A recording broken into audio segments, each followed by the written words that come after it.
All right, it looks like we're live. So let me say hello, everyone. Hi, everyone. I'm Mike Sinisi, executive editor for Make Magazine.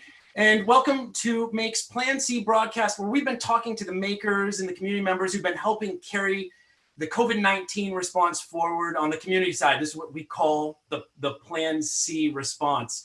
Today, we're talking about reopening Makerspaces. And we've got a great lineup of guests, including my co-host, Dorothy Jones-Davis, who is the executive director of Nation of Makers, which is a nonprofit organization that helps support America's maker organizations. We also have on the call, let me get everybody in my view here. We've got Nat Fairbanks from Make It Labs in New Hampshire. We've got Nathan Pritchett from Tulsa Fab Lab, James Henningsen from Dallas Makerspace, Scott Van Kampen from Makerspace NYC, Regina Sackles from Maker Nexus. We've got Dave Dalton and Dave, is Beck joining us as well? No, just me this evening. Okay, so Dave Dalton from KC Hammerspace in Kansas City. We've got Grady Sane from Positive Fields in Hogansville, Georgia. I think I've gotten everyone in there. Ryan, I don't know if I got you. Ryan Finnegan, quick, tell me what Makerspace you're from. So Ryan Finnegan from Durango, Colorado. I'm one of the co-founders of Maker Lab at the Powerhouse. Great, super. Sorry if I didn't have you on my list. And then Ken as well, Ken Purcell. Which one's your space again? Dallas Makerspace. Dallas Makerspace. Okay, great.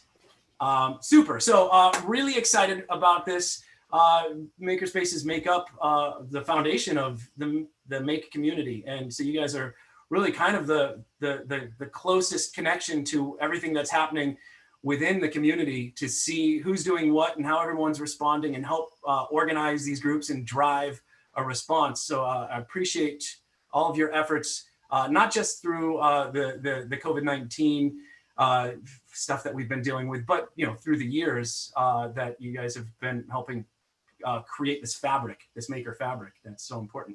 So one of the things I want to start off by asking Dorothy, as the executive director of Nation of Makers, what the interactions have been like from Nation of Makers with the maker organizations that you're connected to.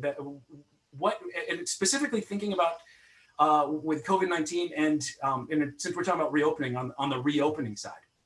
Yeah, so I think, as states are sort of lifting their, going through their different phases, and every state's different and every region within states is different, from county to county and city to city. People are trying to figure out, what does reopening really look like? And so most of our communities really trying to talk to one another and get best practices. You guys heard from a number of spaces on Tuesday when we had the sort of part one of this conversation, bringing together folks, again, trying to figure out, what are next steps? How can we be the most safe? What ways are we going to have to change our culture?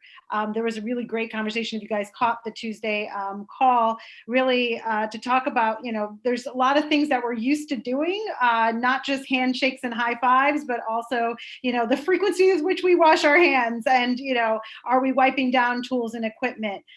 Do we even check in, right? A lot of people just go straight to work, and how do we have to change that? So we've been engaging in a lot of dialogue with spaces as they're trying to figure out what's best. And what's best, unfortunately, is not a one-size-fits-all solution. It really is very individual. It really is dependent on your community. It's dependent on sometimes your city, your state, the regulations that they're giving you. But there are a few shared practices that seem to be going strong. And we're here to actually learn from you so that you can share some of your best practices and even some of your concerns, right, as we go forward, so that we can help to brainstorm together how we will get through this and how we'll be able to sort of sustain beyond the reopening.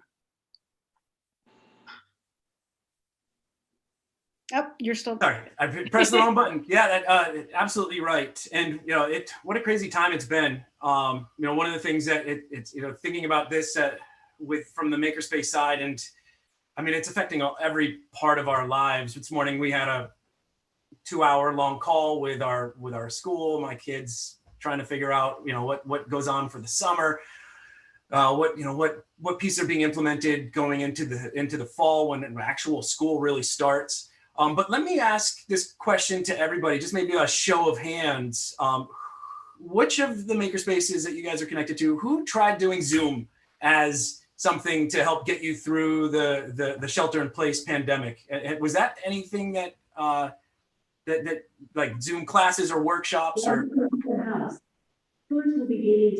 Okay, so not everyone, but a fair amount of you. And how well did that work? Well, yeah.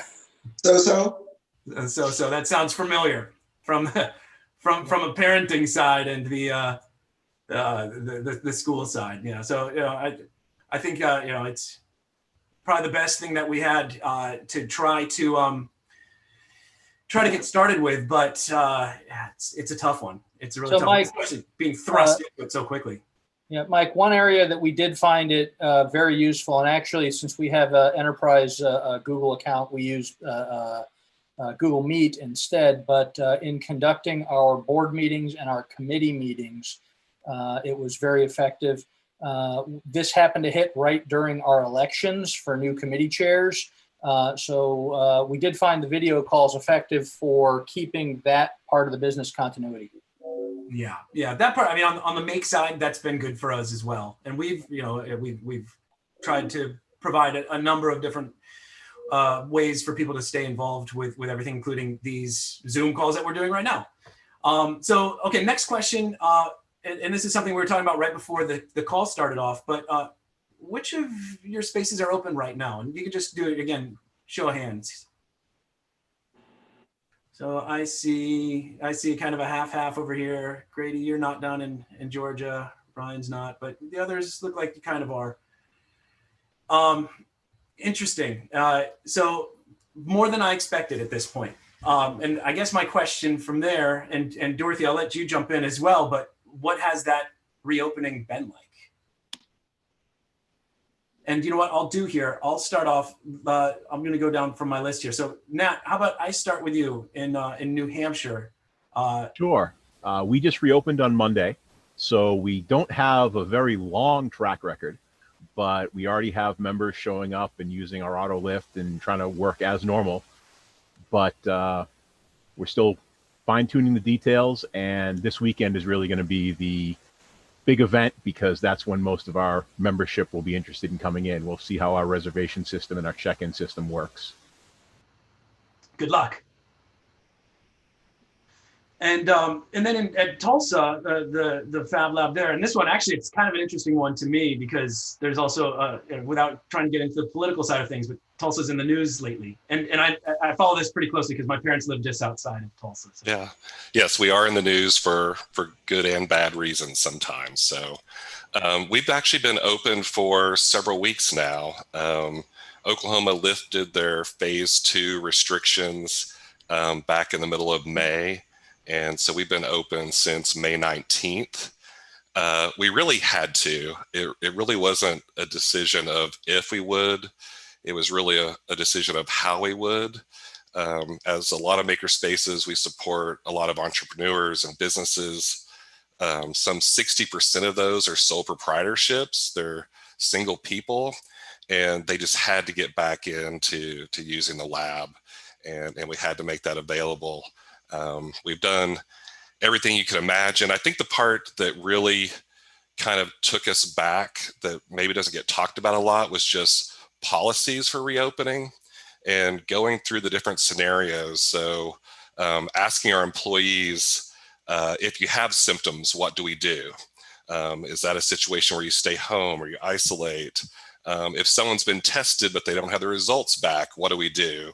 If an employee tests positive, what do we do then? And so we've made a decision that we would close the lab and quarantine for 14 days. What happens if we get notified by the health department that a member that was here last week is tested positive, and going through those scenarios? And then the really humbling one for me was we actually had to sit down with our board of directors and think about a contingency plan. So what happens if I get sick and I'm hospitalized and I'm not able to make payroll next week? And so a lot of those decisions were really difficult, and we just had to go through them line by line and write them down and really set out expectations for our employees, our board, our members, and everyone from the public that might use the space. That's really impressive. I'm wondering who else, has anyone else kind of done, that seems very, from what I've talked to people, I mean, people have different levels of sort of policies they've had to put in play. That seems very comprehensive. So I commend you on that. And maybe your board drove you to that. But I'm curious, has anyone else sort of created similar policies? It looks like James has, Yeah. Regina. So James, you're actually next up on my list. I know you're Yeah. also open in Dallas. So do you want to tell us a little bit about some of the policies that you've put into play? Absolutely. So we are fortunate that we have a couple members that are hospital employees. So from the very beginning, we had access to the contents of the CDC calls. So not only were we able to reopen, but prior to that, we were able to shut down in a way that set it up to be clean when we reopened. During the shutdown, we're in the middle of actually our expansion from 14,000 square feet to 36,000 square feet. And during that time, we were able to, Dallas never shut down the construction part of essential business. So we were able to finish a big portion of our electrical work. So reopening meant moving all of jewelry and all of ceramics and all of glass and all of the machine shop to their new areas, for which we had to develop safety policies. Where we netted out on that using the CDC guidelines and the hospitals that we've been working with was masks at all times, temperature checks. People have to take it before they come into the building. If they're in any way sick or have a temperature, they're not supposed to come in. So we published the rules, and I have to give a shout out to ATX, the space down in Austin, because early on we started talking with them and they gave us a really nice outline to base our rules off of. But then individually we worked with each of the committee chairs to develop policies for interactions in those committees, because how you social distance around glass is going to be different than how you social distance around 3D printer. 3D printers stack in close, but you can use them one at a time, things like that. So we worked as a team with each of the committee heads to develop specific rules, boiled them down to the core rules. So there was only a few individual things that were committee specific. Everything else that was a commonality got made as our main rule set that's been published to the members. The reaction from the membership has been really, really good, despite the fact that it's beginning of summer and it's already hitting the hundreds. People aren't complaining about wearing masks. They're following the rules. Despite the fact that it's beginning of summer and it's already hitting the hundreds.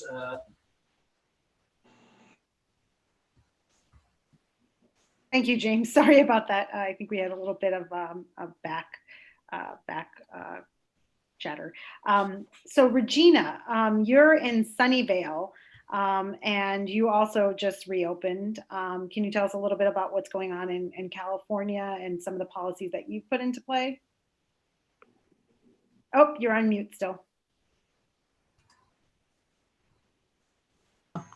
We're in Santa Clara County, so we were the first county that actually went into lockdown back in mid-March, March 15th, I think it was. And before we locked down, we were already, because we were a hotspot, putting protocols in place, like wiping down all the surfaces, putting cleaning stuff out, having people kind of clean up after themselves, also with alcohol and bleach. And then we had to lock down. We went into the PPE production, and we're still actually doing a little bit while we are opening. And then we started making contingency plan because nobody knew how long this would take. In the beginning, we thought this will take 4 weeks or so, maybe 2, 3. Now it's 3 months later. Feels like 6 years, but so we put our contingency plan in place, adjusting it as we went and as we learned more about what the virus is, and because nobody knew in the beginning. And so as it started to loosen, and we are also in the probably back end of loosening. So we are just here in Santa Clara, restaurants can open outside. So there's no indoor activity yet. No groups can gather together. So, and summer camps could start also last week, I think. General summer camps, they can have, you can have kids up to 12. So one of our programs is summer camps. We've actually planned to have 2 camps parallel at the same time. We can't do that. We have one group now with 8 kids. They're doing woodworking this week, but they're not allowed to do now after this camp, go somewhere else for 3 weeks. So they have to quarantine for 3 weeks before they can take a new camp. So that's part of it. And we have to designate part of our building just for the camp. They can't mix with members. So we had to put that all in our plan, in which we kind of split up the space into different work areas rather than machines. So we have a laser and then a table with a laser. That's what people reserve. So we use our booking system, but it's now workspaces that people reserve, and we have limited access. So in one room, only 4 people, the wood shop, which has a roll-up door, which has ventilation. We can have 4 to 5 people in there. So we are really limiting the access to the space. Wow. I have a question actually to follow up on something you just said, which is, you know, for the camps, I mean, are you getting guidance from your county or from your city officials? Like, are you working with local officials to determine, you know, the right way, I guess, or, you know, whatever the standard is for camps? How did you come to the determination of what the policy should be? They're all posted. So the Health Council is posting guidelines. Awesome. Okay. One of the guidelines is the kids can't take a camp for 3 weeks after taking, so they have to have like a 3-week pause between camps. Now it's not enforced. I called with the Health Council and said, like, how do we know this? And they were like, well, the parents have to tell you. So we have to go by, you know, what the parents tell us. So it's more a good faith kind of, it's, yeah. But I also think, I mean, it speaks volumes for these 8 children that are so passionate about woodworking that they're technically willing to give up 3 more weeks for this one opportunity, which speaks a lot about your space and about the value of baking. So I will put that out there. And you're one of the spaces I know of that actually is running camps. So thank you so much for sharing that, that experience. So the last space that I know of that's open is Makerspace New York, which just opened yesterday, and Makerspace NYC, right? You guys just opened up yesterday, Scott, is that true? Yeah, we just opened yesterday. We closed on March 17th. Oh, wow. And immediately went into PPE production here in New York City. And then, you know, we just really just literally like told people like, hey, you got to go. We're done. This is our last day. We were getting pretty nervous about things. And, you know, you start understanding where things were at. And as you walk through the space and you see people in the shops working, and you're like, yeah, that seems like too many people in a space. And, you know, I think it was the right thing to do at the right time here in New York. We jumped on the PPE production and followed strict protocols as far as cleaning, mask wearing, keeping distance within the space. Our shop in Brooklyn, where we did most of our production, is 15,000 square feet. So we were able to sort of separate people into different rooms for different aspects of face shield production and packaging.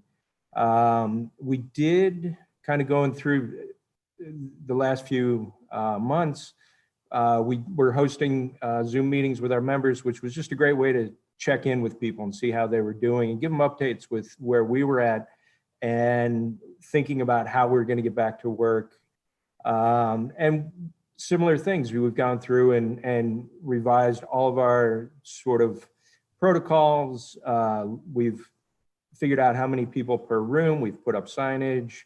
You know, we're 2 days into this so far. So, you know, I think the critical thing is feedback from members, and also their support, right? We need them to help keep the space clean. And that intimacy of using tools is very important, that they understand that they're protecting it for the next person. So, so far, everybody has been very supportive. They're very happy to be back, and we're getting good feedback from them that we're doing the right thing so far. That's awesome. It's a little nerve-wracking, though, in all Yeah. honesty. I can understand that. Yeah. I mean, in addition to just the normal nerve-wracking where you've got people on things like lathes and CNC machines and table saws and that, you know, just keeping an eye on people. Now you got to like make sure they've got their mask on and make sure they're washing. And, but again, everybody is very understanding so far. And have you, has anyone actually, because I've talked to a few spaces, I'm not on this particular call, but I'm curious, anyone here, has anyone dealt with having to deal with someone who isn't following the rules and enforcing and really being hard? It looks like Nat, you have a... Our board of directors just sent out our first warning for someone who wasn't following our guidelines just yesterday. Okay. So that's the process, the policy in your organization is to send out a warning to that individual. Yeah, we have a warning and then a suspension and then a revocation of membership is our procedure. I would just like to note that we haven't had any issues. This community is just awesome and they are great and they've been following everything we've asked, and we were surprised. We shouldn't have been, but we were preparing for the worst, and none of our worst case scenarios came through. Everyone's been understanding, really appreciative. We were really proactive. One of the things that we made sure we did, especially in the beginning, is we thanked everyone who walked in with a mask, and we just thanked them for wearing a mask today, and we thanked them for cleaning their space when they were done. And we were just really proactive in making sure they understood how much we appreciated them. And we haven't had one problem in 5 weeks, and it's been really a joy. So It's fantastic. we had a person we had to kick out within 7 hours of opening.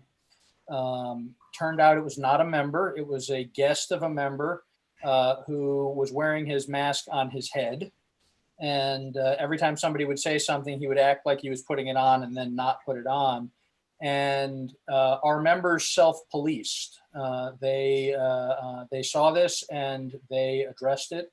And he was asked to leave the building. And since he's a non-member, we really can't issue a punishment.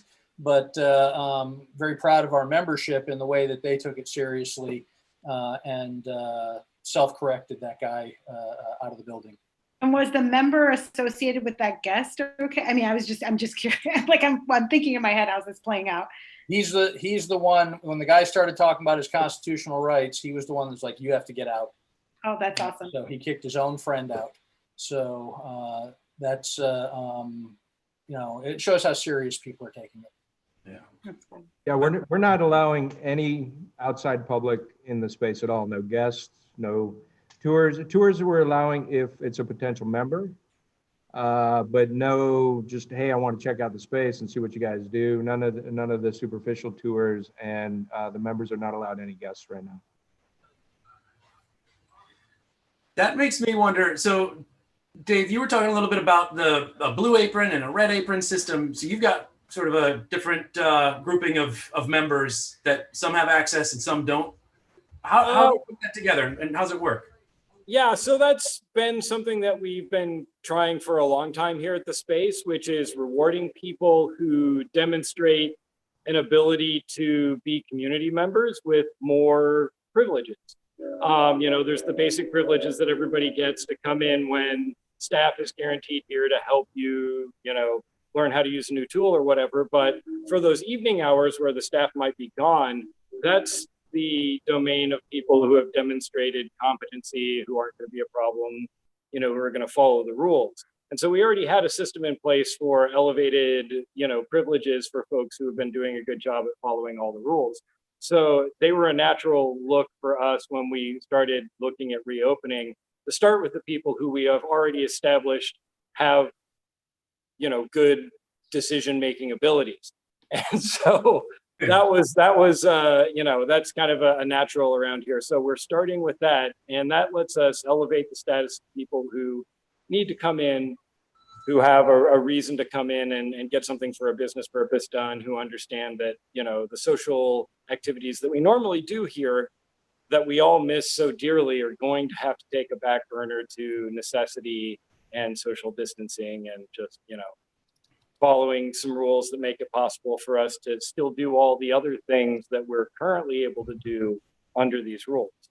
And so we always have been with our members very clear that there's a lot that, because we're in a lockdown where some of us are actually resident here in the building and all of us are quarantining together, that all of our normal services are unaffected by the current, you know, state of affairs. And the minute we start bringing in members who aren't going to follow the rules and help preserve a certain level of, you know, safety for everyone, that's when all of that goes away too. So we've been very cautious about when we start saying, you know, come on back in. We just started doing that this past weekend because, you know, we've kind of hit the point where all of our members, when they were showing up to get, you know, curbside pickup for laser cut projects, all of them were in masks 100% of the time. Like it was clear that everyone was ready and had had the practice to come in and do this with some reliability. We've got our sea legs now. Yeah, it's well, it's good to hear that people are, and I like actually the, like sort of that theme that there's a lot of people that are all participating in the just policing themselves and being smart about everything that's happening. So one of my other questions, I was wondering on Grady's side, he's one of the spaces that isn't open yet, and you're probably in the most rural spot of all of the different guests that we have here. You're 60-ish miles outside of Atlanta. That's correct. On the way down towards Columbus, towards Birmingham. That's correct. I think we win the rural award, actually. That was my thought. That was one of the two guys. I'm 6 hours away from Denver and 4 hours away from Albuquerque. Well, I think we'd love to hear from both of you a little bit about your experience being rural, and then also just, you know, your decisions. Both of you are not open yet. And so what are you thinking about, and, you know, what things are sort of going through your head as you're hearing, you know, other people opening? I know some people are actually on the fence. We actually got a question that came in as to whether or not it's actually wise or necessary to be opening early. I know some folks open for PPE production, but not for everything else. I think Nathan spoke a little bit to the need for, you know, some of the folks that work in our spaces. Actually, this is their livelihood, and we're keeping them from engaging in their livelihood if we stay closed. So how do we do that in a responsible way? So Grady, I'd love to hear from you first, and then Ryan about your experiences. Okay, so yeah, I mean, I think right out of the gate, I should explain that Positive Fields is a very unique type of organization. We're part Makerspace, but essentially we're a community-based arts education center with a focus on technology. And we're part of a very small community, a very small town. There's only 5,000 residents in the city, and we serve a larger community in the county and into another adjoining city. But for us, you know, things have been extremely difficult. We did, and I should also just say, I mean, we have very limited space. We operate with less than 1,000 square feet. So a lot of the parameters that we're all working with are completely different in our case. So yeah, as soon as COVID hit, we were shut down by actually about March 12th. And we pivoted and immediately went into production of PPE. And that was our focus, our main focus, until very recently.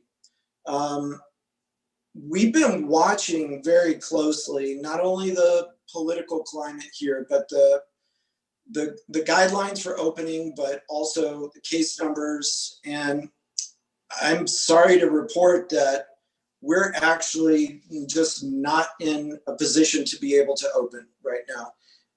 I'm the director of Positive Fields, and I'm actually the only employee, not that I get paid, but it was my judgment call from the beginning to just put safety first. So even when we were doing PPE, we were only doing fabrication and assembly with 3 volunteers, with as much social distancing as possible, with full masks, gloves, hand sanitizer, the whole thing. But simultaneously, I was gearing up for the eventuality that we may not make it. Even in a small town, you know, we have operational overhead that everyone has, rent, bills, and in my case, travel. So it seems very likely that what's going to happen is we're going to mutate. We're going to change Positive Fields. And essentially, the takeaway is that digital learning, online learning and teaching is going to have to become a part of the educational experience for industrial arts for us somehow. And I'm not exactly sure what that's going to look like at this point, but it seems likely that what it's going to look like is that we're going to go mobile. So it'll be kind of a double-edged sword where we do online teaching and learning, but we also do presentation mode by partnering with existing organizations that have infrastructure that's able to weather this COVID nightmare. So that would be schools we're in the South, you know, so we've got churches, we've got community centers. But as far as the safety factor that has come along with the COVID scenario, it's just something that we're not comfortable with right now, and neither are our core members. You know, when we put the brakes on, it was for multiple reasons, but mostly it was our members, you know, just expressing concern for being in close quarters. And it's like you guys were talking about earlier. I mean, some machines, some industrial arts practices, spaces, you know, social distancing can be achieved. With others, it's just really, you know, you're on top of each other, especially if you're trying to teach a young person what a 3D printer is. You're just right there with them. So a lot of work's going to have to go into how we pivot for real, how we re-engineer this whole, our whole approach to education. Ryan, does that sound familiar to what you guys are experiencing? Yeah, to an extent. And I think, you know, that's something that happens too. Just to give you a little background, you know, in rural communities, you know, I think makerspaces tend to pop up and organize a little differently than they do kind of collectively in the larger urban areas. So Durango is it's about 17, 18,000 people, but really we kind of serve a commerce more of about 40,000 people, but we're very isolated. We're 6 hours from Denver, 4 hours from Albuquerque. And so we were the first makerspace in this area, in the Four Corners area.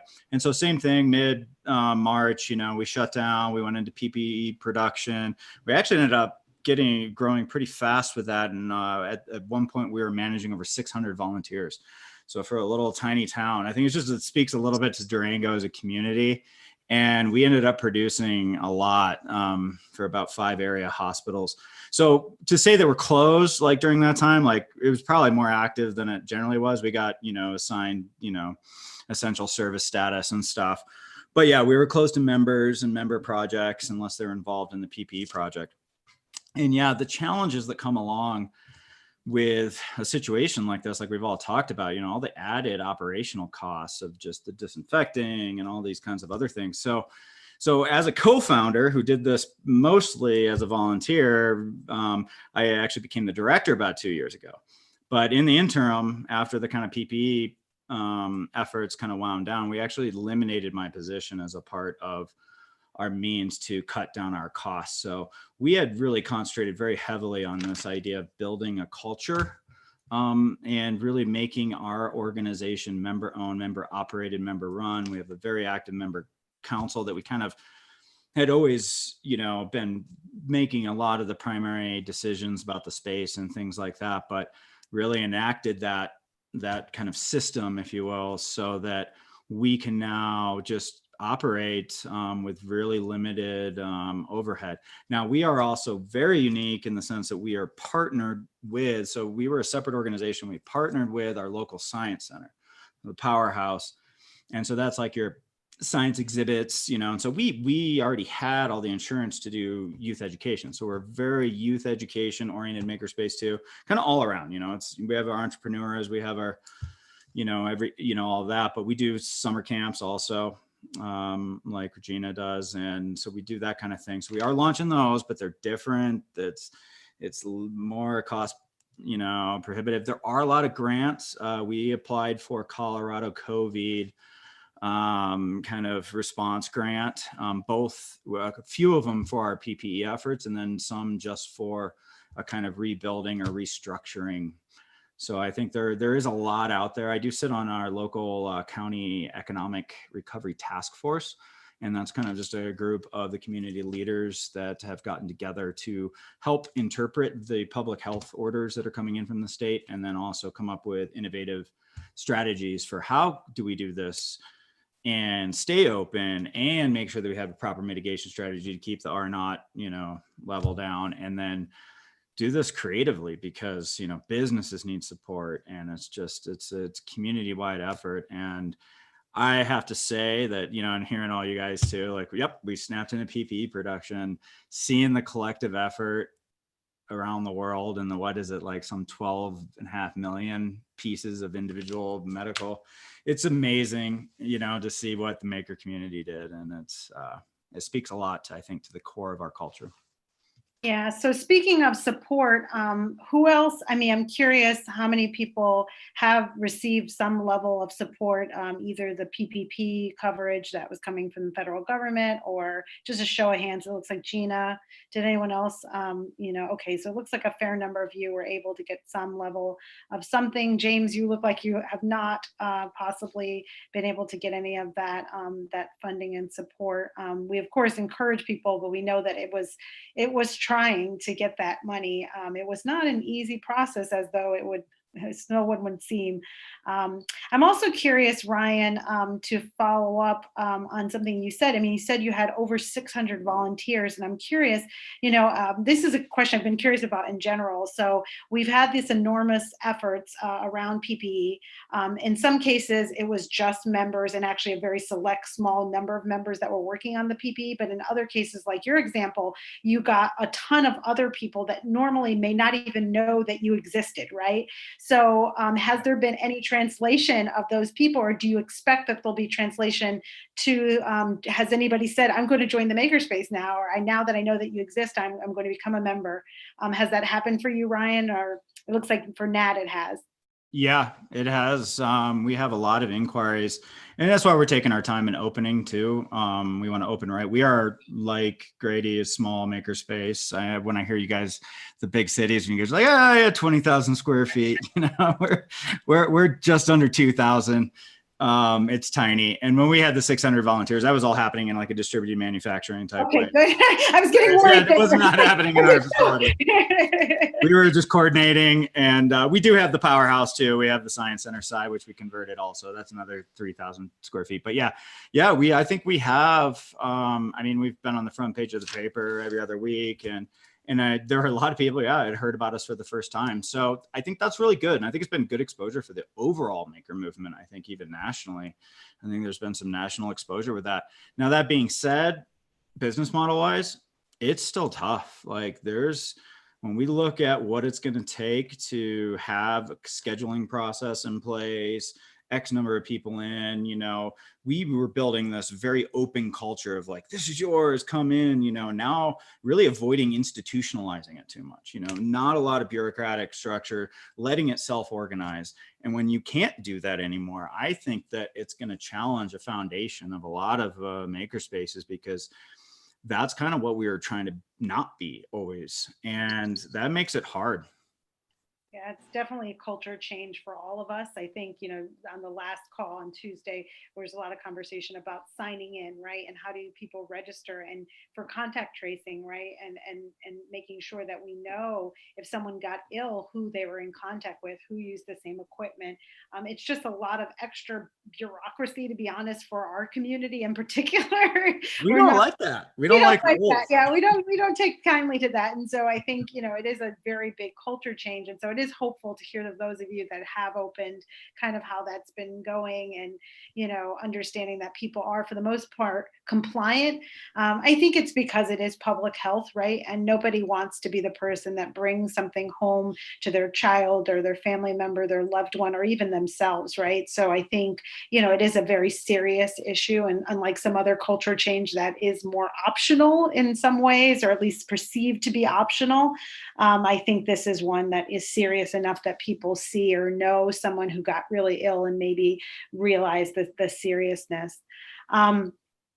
I guess my next question is really around, one question I have is, sort of surprises. Have there been any sort of surprises as to, I know a lot of makerspaces, we actually had a couple questions, I think, are asking about, that business model and sort of revenue and surviving through this, right? Financially, there's all the goodwill that we put into the world through PPE production, but that may not save us, right? So like, do folks feel like, did anything unexpected happen beyond, the exposure? I think that's a really great unexpected benefit, right? In some ways, things that we didn't go start to make PPE because we expected to get exposure from the media, but the exposure from the media could actually help us sustain. Has there been anything else that people have been sort of surprised about, or interesting ways that you guys have, done something new that's generated revenue? Dave, you look like you have your hand up there. I was just stunned, absolutely stunned.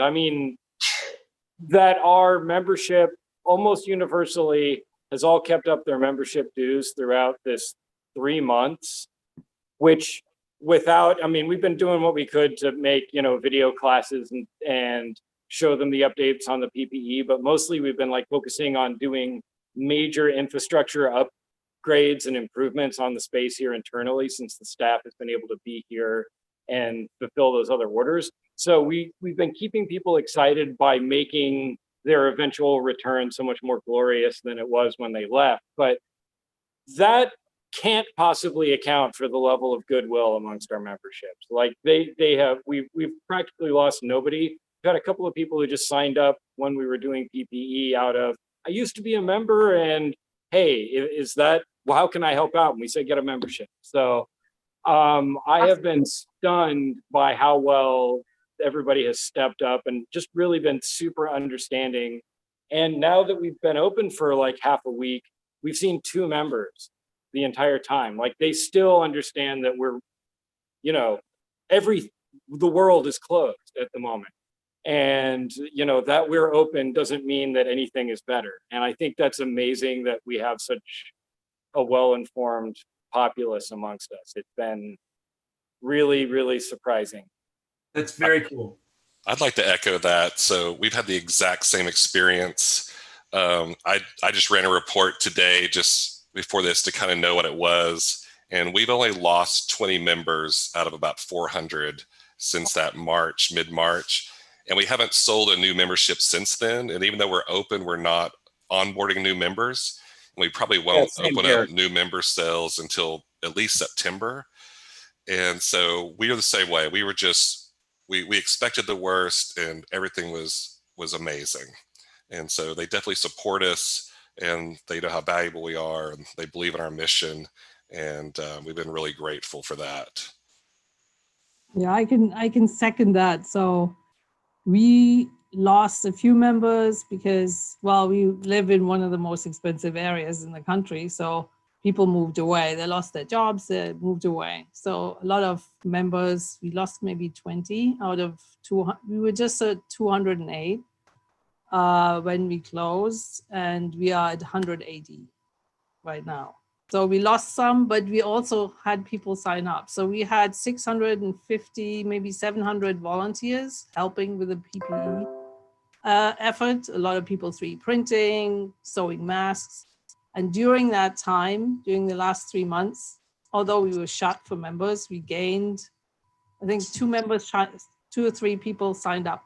And now since we are open this week, I think we gained another 5. So we don't let visitors in, but we have scheduled tours. So people have to like schedule a tour and then come in, and we know exactly how many people come in and we can dose it.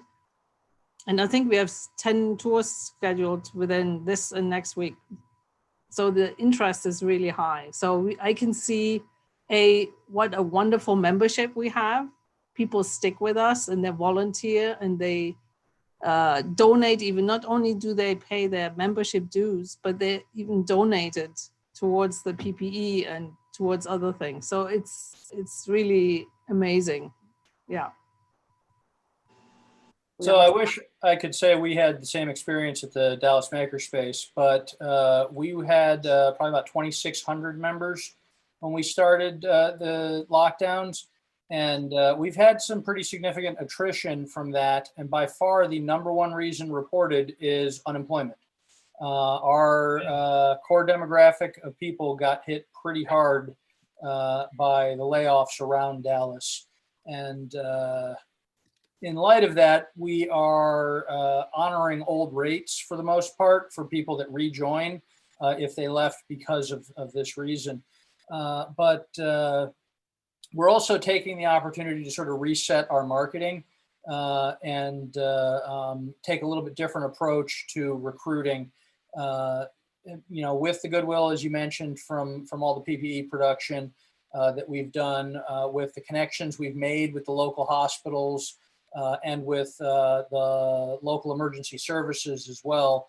I think we donated 7,000 masks to the city disaster response team to distribute to EMTs and such. Those connections, I think, will benefit us in the past. So we have a first responder rate that we have that allows people that we've already helped with the masks to join at a reduced rate. So we hope to see some growth of membership through that. So one of the amazing things that we had with our members, one of our members is a nonprofit that is a radio station, and they held a fundraiser for the Makerspace over about 4 days, and they all streamed live from their living rooms. But it was a big fundraiser. It was really amazing. So if you guys get a chance, check them out, makerparkradio.nyc. That's awesome. Yeah. Very cool. Yeah, that's a great idea. So we've got just about 15 minutes or so, maybe a couple minutes less than that. But we've got a lot of questions that have been coming in from the viewers. And for those of you who are watching, you can add any questions or comments into the chat channel on any of the platforms, and they'll make their way over to the guests here. Some of the guests have been answering some of these in our Zoom chat, so thanks for chiming in on those ones. But let me throw a couple of these questions out for everyone to jump on. The first one here, this comes from Joel Leonard, wondering about what you guys are going to do to grow revenues. So one thing that, in addition to our membership loss that we're probably going to be able to make up just because we have so many people that have expressed interest in joining, like other people have said, we also have some office spaces that we've been in the process of building out. And right now the demand is so high for these additional office spaces that will probably cover our lost revenue alone once we can complete the electrical build out that's needed to be able to occupy them. That's interesting. So that's like, is it like in a co-working kind of capacity? Yeah, exactly. And there's high demand for that right now. Yep.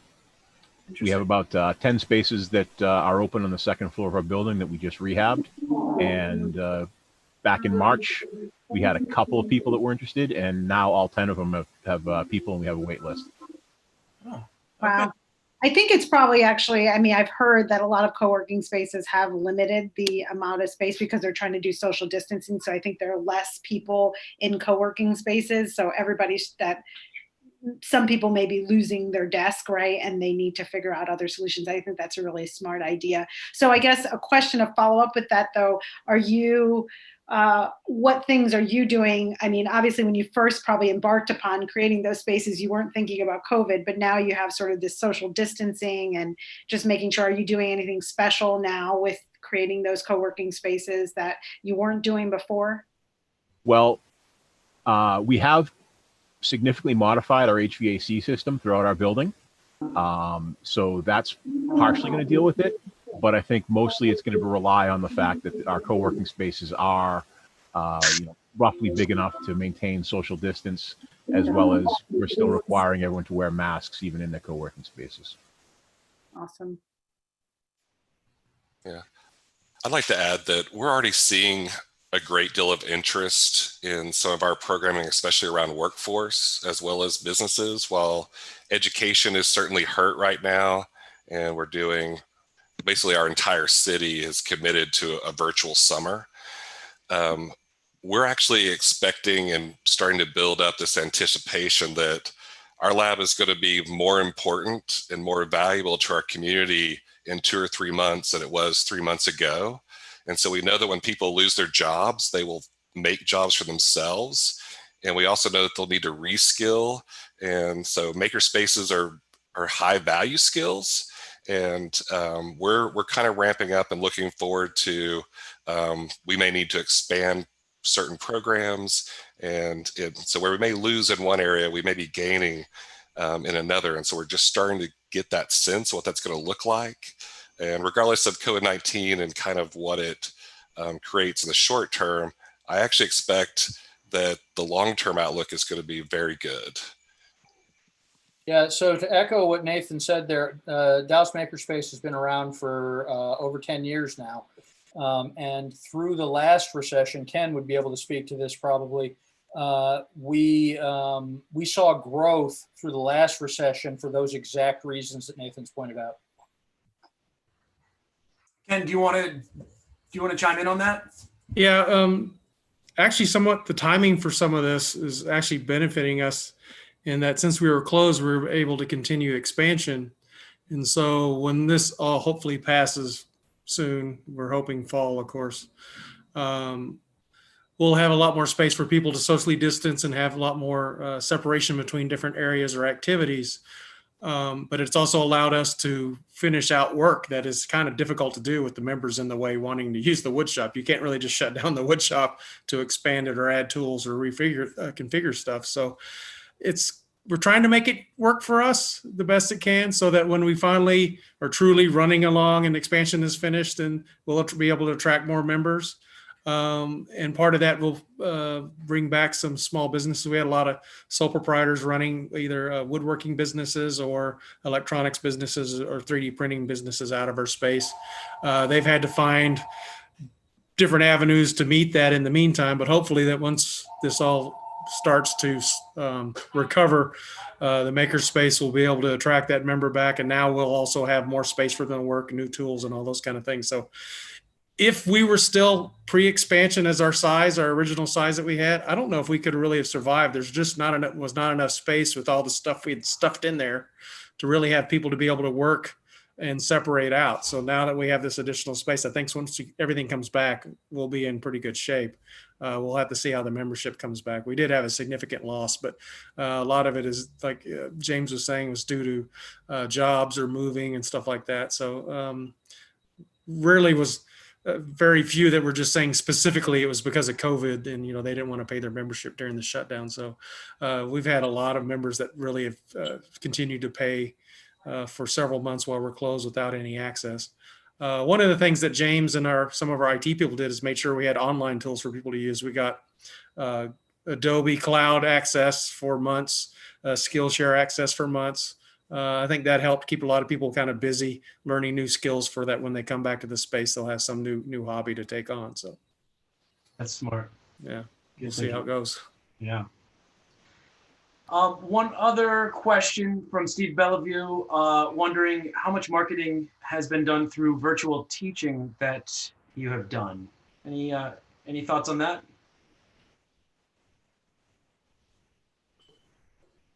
We've done a few online classes that actually turned out to be pretty successful, but they're also difficult to monetize.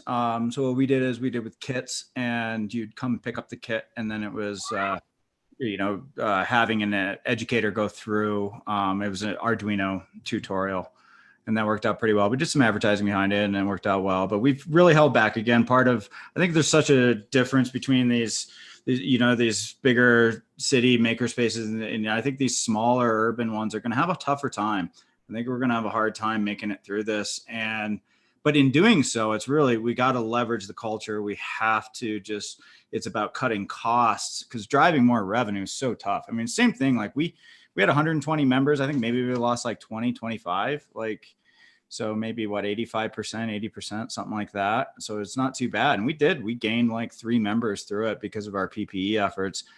So I think we'll come back on strong. But the issue is in these small spaces, right? Is that in 2,000 square feet, if your public health order is telling you 50% capacity, what is that? Like, our big moneymaker was welding classes. Well, our metal shop, we did, 6 people in that, 6 to 8 people for those classes at $50 a pop. Those were great. We'd sell out every week.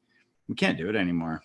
It's too small. There's just no way we'll meet that 6-foot separation. So it's just reimagining, I think, is a big part of it. But yeah, marketing and rethinking what online content looks like. It's going to be an interesting run. But I think, like Ken was saying, like, we make it past this point, I think that there's going to be such credence for the general maker movement, and just, workforce training and the opportunities to do that kind of thing. But, when you have a metal shop that's 10 by 20 or 15 by 20 feet or something like that, you can't get more than 2 people in there.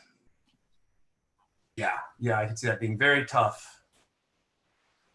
Yeah, and I think, there is an opportunity in here, and I mean, I'm not trying to overestimate it, because I do think there's a lot of work. It's a different sort of skill set and sort of mindset to do things online, especially for what we're doing, right? You can't really do welding online, right? Like, to be honest, like, you just can't. I mean, you could sort of explain it, but you can't really experience everyone just likes to have the fire. That's what we like, the power of holding, something that's so powerful, right? But I think there is an opportunity in there, at least for some spaces I've seen that have been able to do it. There are actually a few spaces I talked to, in particular a biospace, that said they actually started to get international members and people that were at least coming to their classes, maybe not full members, but people that were coming to classes that had never heard about them, or said, I heard about your space, but I didn't realize what you did. So there are some opportunities in there. And I wonder, as I watch this go along, I'm eager to sort of hear from you guys and learn, what are some of the new models that are popping up, right? I think the reality is, some would argue the maker movement's been due for new business models for a while. And maybe this is one way we're being forced to think about those, right? And so, not to get super controversial in the last 2 minutes of the call here, but I am interested in sort of hearing how people are thinking about these. And I think, the sort of ways that we can leverage what seems like, and this is what makers are really good at, taking a problem and turning it into an opportunity, right? So, how do we make the most of sort of this situation? And I think all of you guys, really had some really great ways that you're thinking about reopening, that you have dealt with reopening.